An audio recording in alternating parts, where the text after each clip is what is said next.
I want to thank Senators Leno and Leyva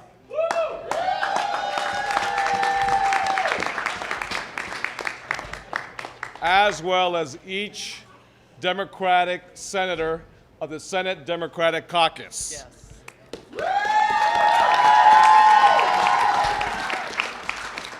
For their steadfast dedication and commitment to this issue of income inequality and raising the minimum wage. California's minimum wage must be a living wage. Anyone who thinks that $15 an hour is way too much should try living on it.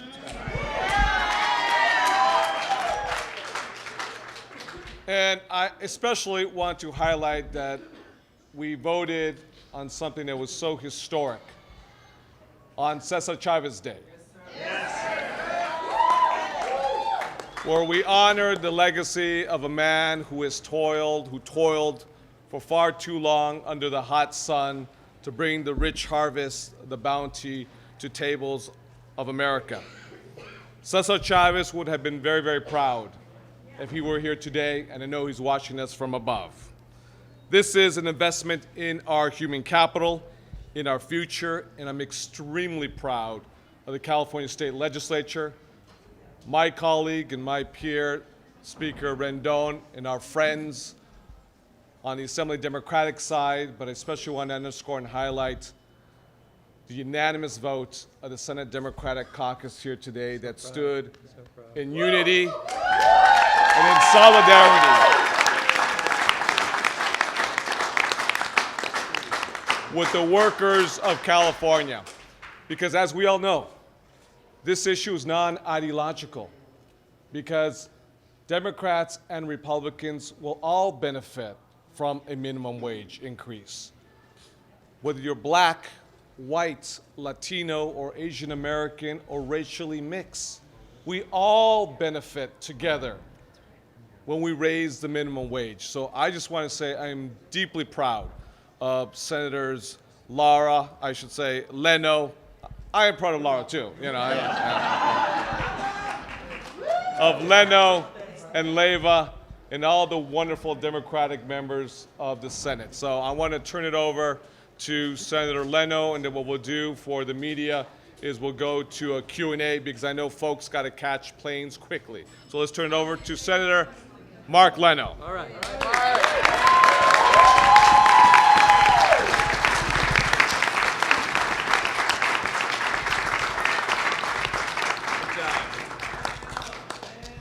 Clearly a proud moment for all of us, and to have all 26 out of 26 Democrats joining us is a special treat. A yet-to-be-mentioned unsung hero I will now mention, and then I want to explain why I say this with such a full heart. The fight for 15.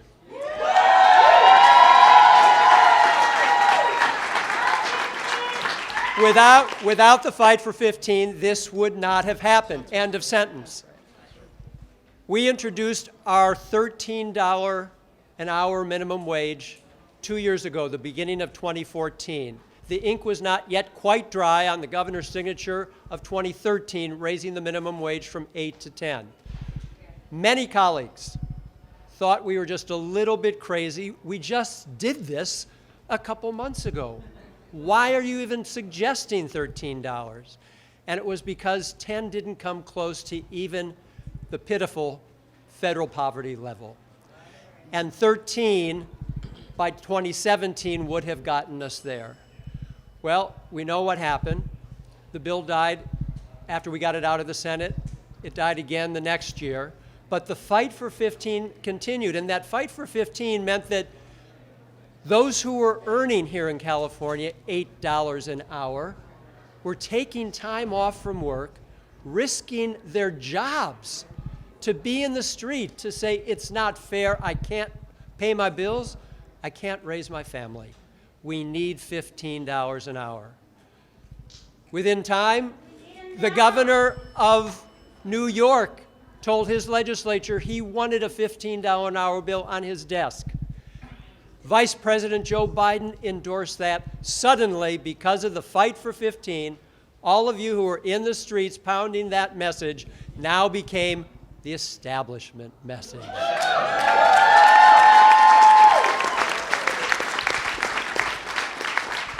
And with the great vision of our Governor, Jerry Brown, and the stakeholders who negotiated with him, you know who you are, the support of leadership on both sides, for all of those reasons, we're here today, and I say thank you. Yes.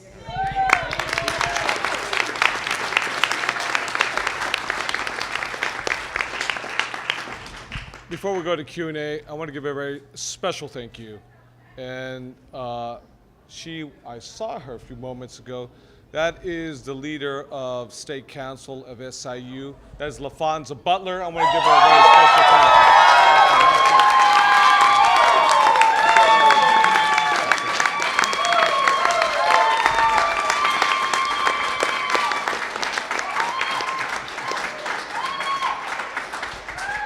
I want to recognize the leader of the California Federation of Labor as well. That is Mr. Art Pulaski. Art Pulaski.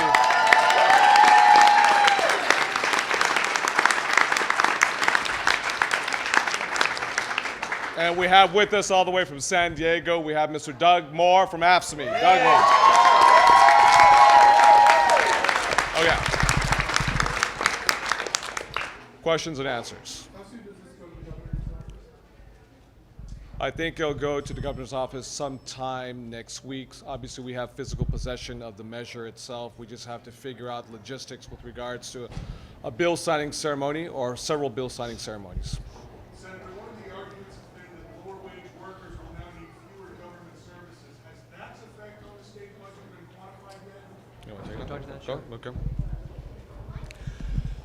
So the governor has done his projections, and keep in mind, of course, we don't get to 15 until 2022, fully including small businesses to 2023. Projections that far out cannot have great specificity or credibility, but we try anyway. So you've heard this $4 billion figure. That's supposedly a net figure. Actually, it's closer to $3.5 billion. Nonetheless, we think that he has underestimated the savings from lower caseloads for CalWORKs and for Medi-Cal, so we think it is significantly less than that. But the state will benefit from not only the lower caseloads, but also higher income tax returns, and as well as higher sales tax returns. All of that, UC Berkeley suggests it's going to be a wash. Maybe it's a little bit more, but again, it is very far out. Our true $2 trillion economy by 2023 is likely to be much larger, and we will be able to manage this quite readily, as the governor clearly believes, and he's about the most conservative, fiscally conservative Democrat I know of in the state of California.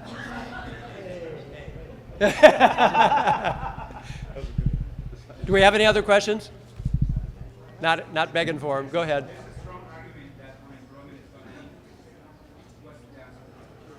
Well, there's always that concern, but if you look at California's unemployment rate over the past 20 months, when we first took the step from 8 to 9, and then subsequently this past January from 9 to 10, our unemployment rate has gone from 7.4% to 5.5%. Now, one of my colleagues say I attributed the increase in the minimum wage, the decrease in the unemployment rate to the minimum wage. I did not attribute it.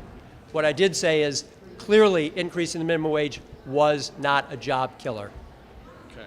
Now, any individual interviews, you have all the members here that are accessible right now. So if you want them, go ahead and get them right now. And with that, let's hold up. Yeah. Ready? Ready? All right. Where's go. Connie? Okay, go ahead.